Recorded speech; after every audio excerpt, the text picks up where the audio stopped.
दोस्तों, DSP madam एक school के कार्यक्रम में गई।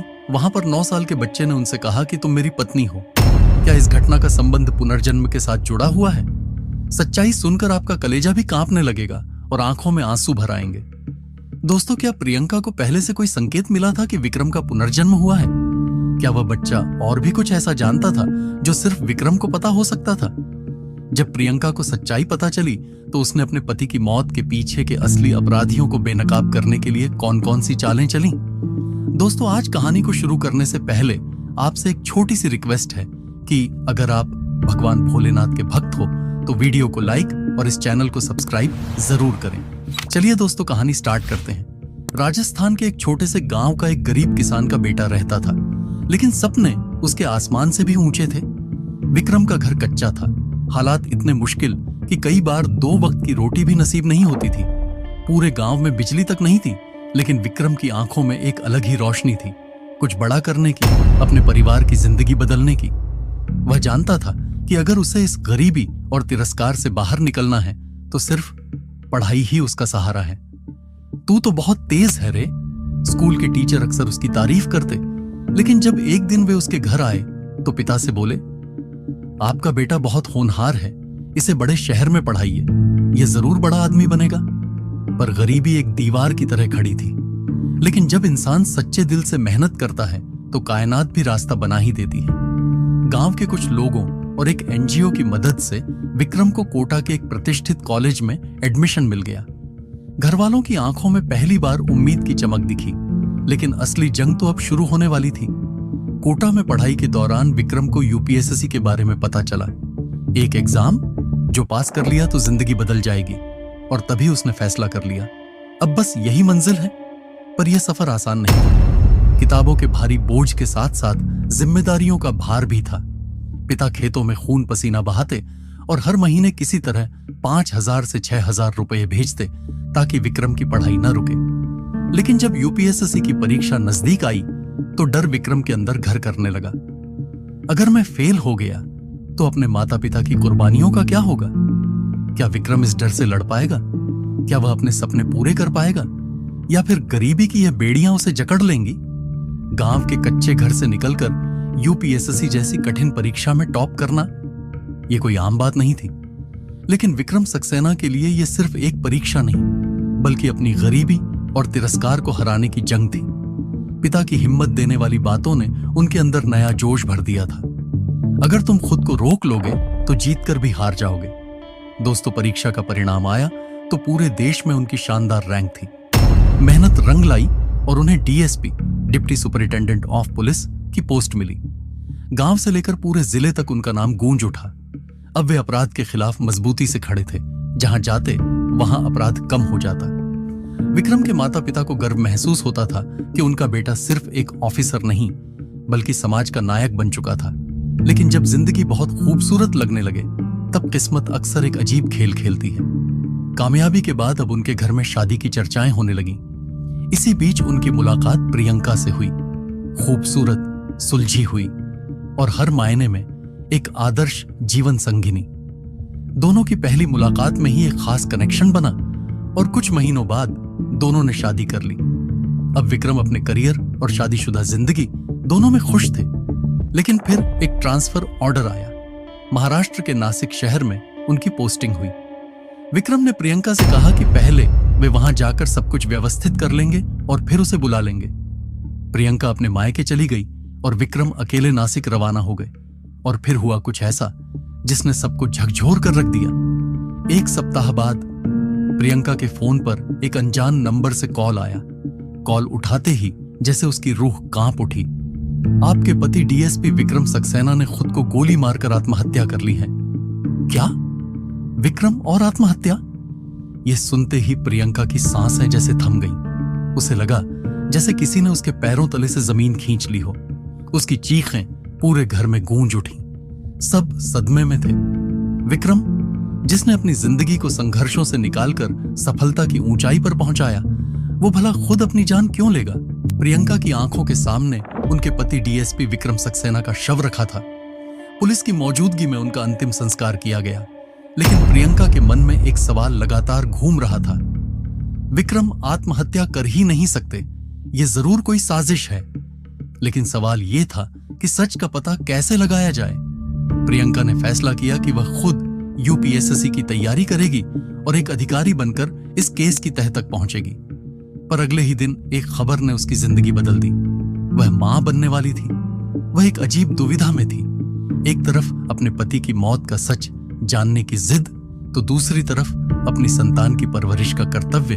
उसने सोचा, विक्रम अब नहीं है, लेकिन उनका अंश मेरे अंदर है।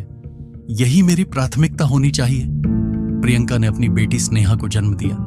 उसके लिए वह सब कुछ भूल गई, अपना दर्द, अपनी जिद, अपने सपने। अब वह बस एक मां थी। उसने एक स्कूल में टीचर की नौकरी कर ली और अपनी बेटी को बड़े प्यार से पाला। लेकिन 7 साल बाद वही जख्म फिर हरे हो गए। एक दिन स्नेहा ने मासूमियत से पूछा, मम्मा, मेरे पापा कौन थे? प्रियंका थोड़ा चौंकी, लेकिन मुस्कुराकर जवाब दिया, वो बहुत बहादुर पुलिस ऑफिसर थे जिन्होंने हमेशा सच्चाई का साथ दिया। लेकिन स्नेहा के अगले शब्दों ने उसके दिल को चीर कर रख दिया। स्नेहा कहती है, अगर पापा इतने अच्छे थे तो लोग उन्हें रिश्वतखोर क्यों कहते हैं?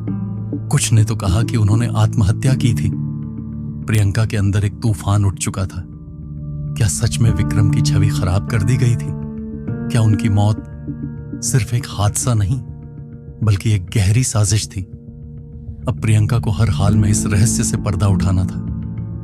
प्रियंका ने स्नेहा को समझाया, तुम्हारे पापा बहुत ईमानदार ऑफिसर थे। उन्होंने आत्महत्या नहीं की थी, उनकी हत्या हुई थी। ये एक गहरी साजिश थी जिसे अब मुझे बेनकाब करना होगा।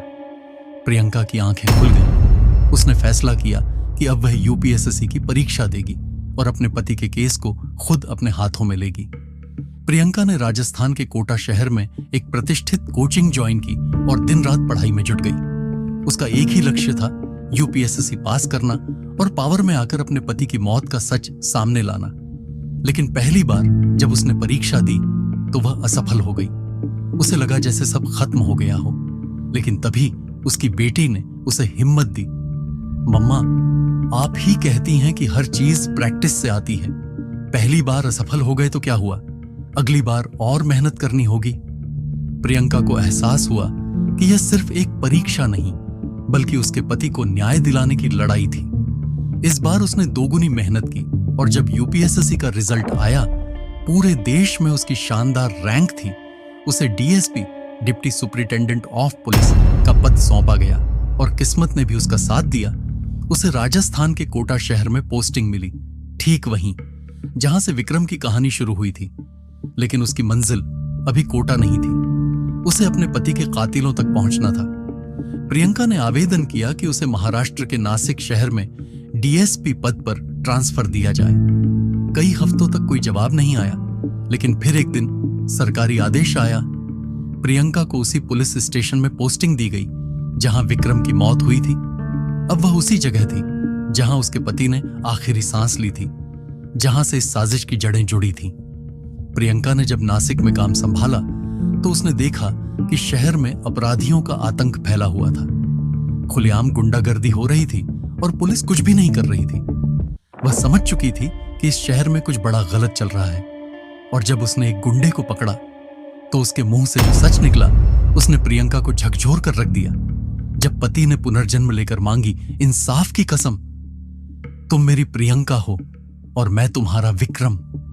भीड़ के बीच खड़ा एक 9 साल का बच्चा डीएसपी प्रियंका की ओर देखता रहा।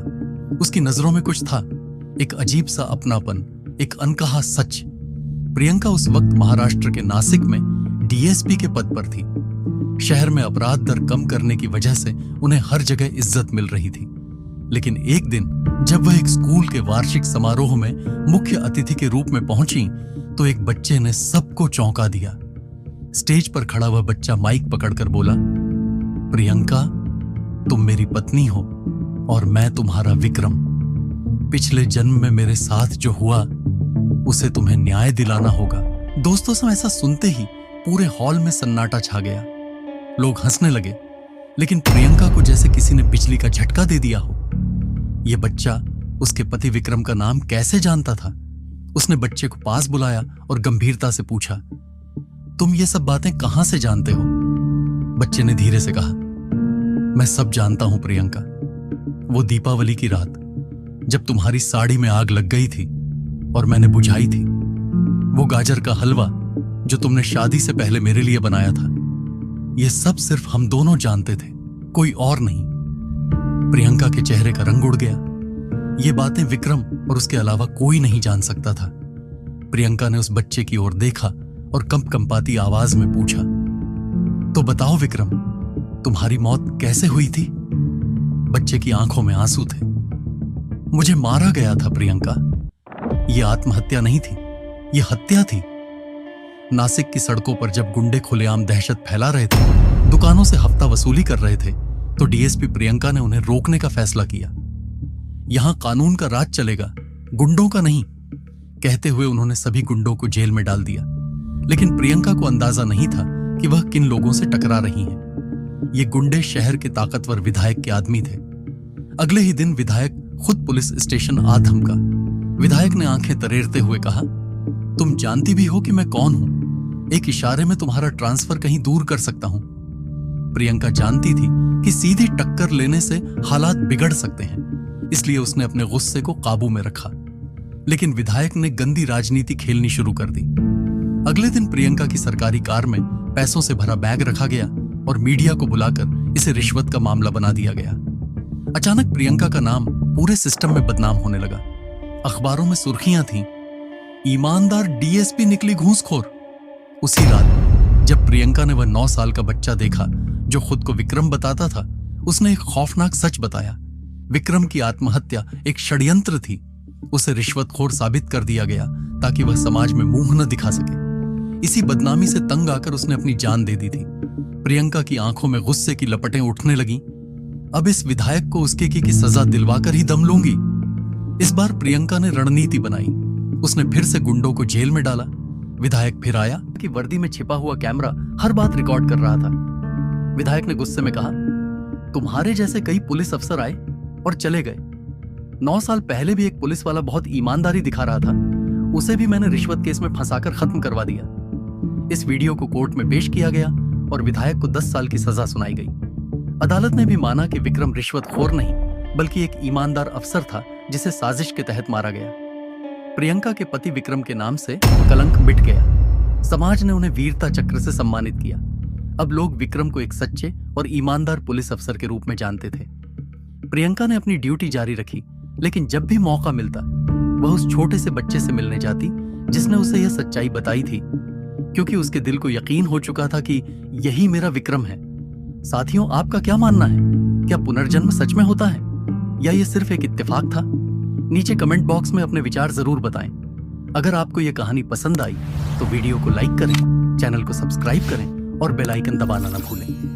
दोस्तों, आप में से कुछ सज्जन लोग इस चैनल को छोटा चैनल समझकर बिना सब्सक्राइब किए आगे बढ़ जाते हैं, सो प्लीज आप ऐसा मत करें। धन्यवाद।